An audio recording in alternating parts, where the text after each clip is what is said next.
நம்ம எஸ்இஓல ஒரு பேஜை ரேங்க் பண்ண கண்டென்ட் ரொம்ப முக்கியம் அப்படிங்கிறது தெரியும். அது மட்டும் இல்லாம அதுக்கு ப்ராப்பரா எஸ்இஓ பண்ணணும் அப்படிங்கிறது தெரியும்.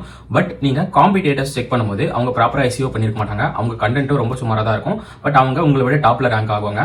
நீங்க நிறைய இதை நோட் பண்ணிருப்பீங்க. இது ஏன் அப்படிங்கறத டீடைலா இந்த வீடியோல பார்க்கலாம். அது மட்டும் இல்லாம நீங்க எப்படி அந்த சிச்சுவேஷன்ல உங்க காம்படிட்டர் பீட் பண்ணலாம் அப்படிங்கறத கிளியரா பார்க்கலாம். உங்களுக்கு எஸ்இஓ ஆர் மார்க்கெட்டிங் ரிலேட்டடான டெய்லி ஒரு வீடியோ வேணும்னா என்ன ஃபாலோ பண்ணி வச்சுக்கோங்க. உங்களுக்கு யூஸ்ஃபுல்லா இருக்கும். ஒரு பேஜை ரேங்க் பண்ண அந்த பேஜுக்கு கண்டென்ட்ங்கிறது ரொம்ப முக்கியம் அப்படின்னு நம்மளுக்கு எல்லாருக்கும் தெரியும். பட் காம்படிட்டரை கம்பேர் பண்ணும்போது நம்மளுக்கு கண்டென்ட் பெட்டராவே எழுதிருப்போம். பட் இருந்தாலும் காம்படிட்டரை பீட் பண்ண முடியாது. அது ஏன்னா உங்களுடைய காம்படிட்டர் அந்த பர்டிகுலர் நீஷ்ல நிறைய அத்தாரிட்டி பில்ட் பண்ணி வச்சிருக்காங்க அப்படின்னு அர்த்தம். அத்தாரிட்டி மீன்ஸ் அந்த பர்டிகுலர் நீஷ்க்கு அந்த டொமைன் நல்ல ட்ரஸ்டடான டொமைன் அப்படிங்கறத அவங்க பில்ட் பண்ணி வச்சிருக்காங்க. அதனாலதான் அவங்க ப்ராப்பர் எஸ்இஓ பண்ணலனாலும் கண்டென்ட் ஓரளவுக்கு இருந்தாலும் அவங்க ஈஸியா நம்மளோட முன்னாடி ரேங்க் ஆகுவாங்க.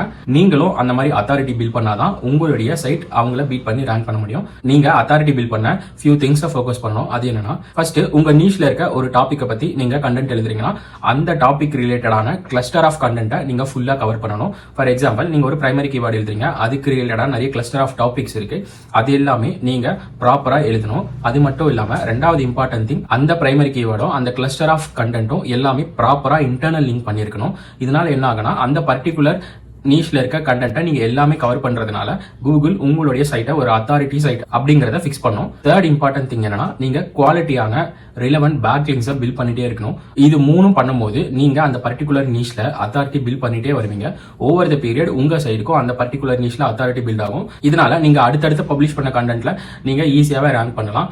முன்னாடி ஒரு பேஜ் ரேங்க் பண்ண ரொம்ப நாள் ஆகும். பட் நீங்க ப்ராப்பரா அத்தாரிட்டி பில்ட் பண்ண நீங்க ரேங்க் ஆகுறது ரொம்ப ஈஸியா இருக்கும். அது மட்டும் இல்லாம ப்ராப்பரா அத்தாரிட்டி பில்ட் பண்ணிட்டீங்கன்னா ஈஸியா உங்களுடைய காம்படிட்டரையும் பீட் பண்ணி அந்த ஒரு பர்டிகுலர் நீஷ்ல நீங்க ஒரு ட்ரஸ்டடான டொமைனா ஃபார்ம் பண்ணலாம். அப்படி ஆயிட்டீங்கன்னா நீங்க ரேங்க் ஆகுறது ரொம்ப ஈஸியா இருக்கும். சோ நீங்க கண்டென்ட் மட்டும் ஃபோக்கஸ் பண்ணாம உங்களுடைய சைடுக்கு அத்தாரிட்டி பில்ட் பண்றதுல ஃபோக்கஸ் பண்ணுங்க. கூகுள் கண்டென்ட் விட அத்தாரிட்டிக்கு நிறைய ப்ரையாரிட்டிஸ் கொடுக்குது. அதனால தான் நம்ம டாபிக்கல் அத்தாரிட்டியை பில்ட் பண்றோம், பேக் லிங்க்ஸும் பில்ட் பண்றோம். சோ இதை நீங்க ப்ராப்பரா பண்ணீங்கன்னா உங்களுடைய சைட்டுக்கோ அத்தாரிட்டி பில்ட் ஆகும். நீங்க ஈஸியா ரேங்கும் ஆகலாம்.